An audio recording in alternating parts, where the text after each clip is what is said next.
तो आपके मंदिर में भक्त लोग बहुत आते हैं, शनिवार मंगलवार को आप झाड़ा भी लगाते हैं, आप काफ़ी लंबी लाइन भी लग जाती है।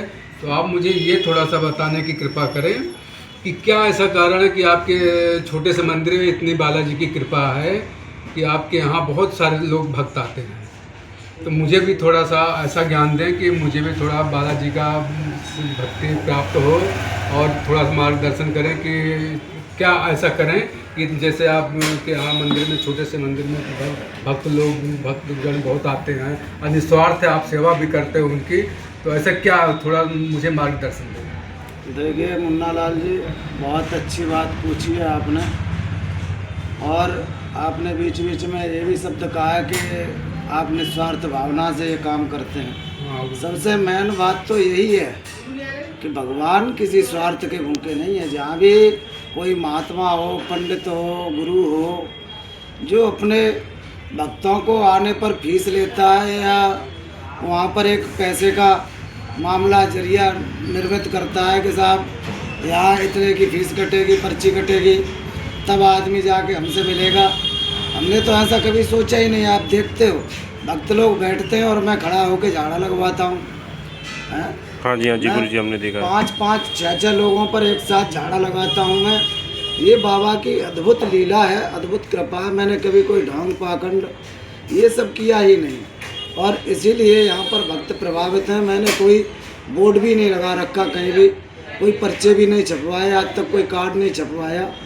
और यही कारण है सबके इतने भक्त लोग लंबी लंबी लाइन लगा करके आते हैं।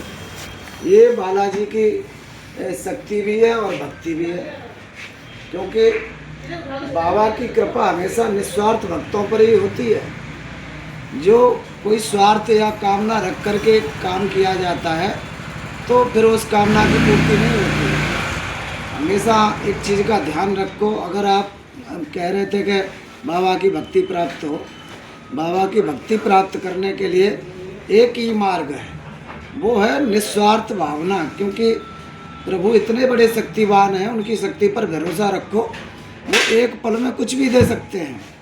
संसार में जितने भी जीव हैं सबके अंदर जो सांसें चल रही हैं वो पवन देव की हैं, और पवन पुत्र हैं बालाजी सरकार। तो सोचो, हमारी सांसों पर अधिकार तो उन्हीं का है। कोई भूत प्रेत पिशाच राक्षस देवी देवतागण सभी के ऊपर इनका उपकार है। इसलिए बाबा के भक्त को बगैर मांगे ही सब कुछ मिलने लग जाता है। बस भावना निस्वार्थ होनी चाहिए, और यही सबसे बड़ी भक्ति है। निस्वार्थ भावना से किया हुआ पूजा जब तक एक माला भी 1000 माला की बराबर फल देती है। बस सबसे बड़ी निस्वार्थ सेवा ही सिद्धि है। सबसे बड़ी साधना है निस्वार्थ सेवा, और वही मैं कर रहा हूँ। यहाँ 20 साल से मैं निस्वार्थ सेवा कर रहा हूँ। आज इसलिए इतने लोग आते हैं। बाकी आज भी आप देखते ही हो, हर मंगल शनिवार कि कोई कुछ चढ़ा के जाता है, कोई कुछ भी नहीं देखा जाता, कोई 100 देता है, कोई 500 भी दे के जाता है। लेकिन मैंने कभी मांगा नहीं आज तक। मैं उसी भावना से आज भी काम कर रहा हूँ। इसीलिए बाबा प्रसन्न है, और उनके छोटे से मंदिर में इतनी भीड़ इसीलिए लगती है। जय श्री राम। गुरुजी, तो मुन्ना लाल जी, आपका सवाल कैसा रहा? एक प्रश्न और छोटा सा है गुरुजी। इतने जैसे भक्त लोग आपके यहाँ आते हैं झाड़ा वाड़ा लगवाने, तो इस झाड़े से क्या क्या लाभ है, कितना लोगों को लाभ मिला, कितना फायदा लेगा, कितने लोग खुश हैं इससे? देखिए, थोड़ा ये मार्गदर्शन करें। और अगर ये पूछना चाहते हो तो यहाँ आने वाले भक्तों से किसी दिन कोई भी आने वाला भक्त जितने भी हैं उन सबका भला होता ही है। और अगर भोग है तो वो मिटता नहीं, घटता है, और रोग है तो वो अवश्य मिट जाता है झाड़े से। क्योंकि मैंने गंगा में बैठ बैठ के जिन मंत्रों को सिद्ध किया है उन मंत्रों से ही वो झाड़ा लगाता हूँ, और उनकी कृपा से कोई भी ऐसा रोग नहीं है। शास्त्र कहता है कि राम कृपा नाश है सब रोगा। प्रभु की कृपा से कोई भी रोग ऐसा नहीं है जो ना मिट सके। लेकिन जो हमारे भोग होते हैं कर्मों के, वो भोग तो भगवान को भी भोगने पड़े हैं, बड़े बड़े साधु संत महात्माओं को भोगने पड़े हैं। इसलिए वो घट जाते हैं, मिटते तो नहीं। पर अगर वो 100% है तो 10% 20% भोगना पड़ेगा। बस इतना ही झाड़े का प्रभाव है। झाड़े से समस्त रोग मिट सकते हैं, ऐसी कोई बड़ी बात नहीं है।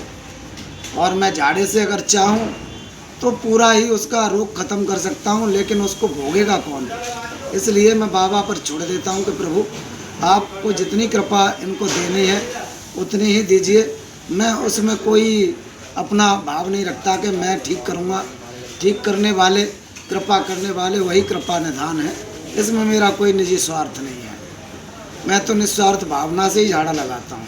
उसका जितना भला होना है वो प्रभु को पता है कि उन्हें कितना भला करना है। जय श्री राम।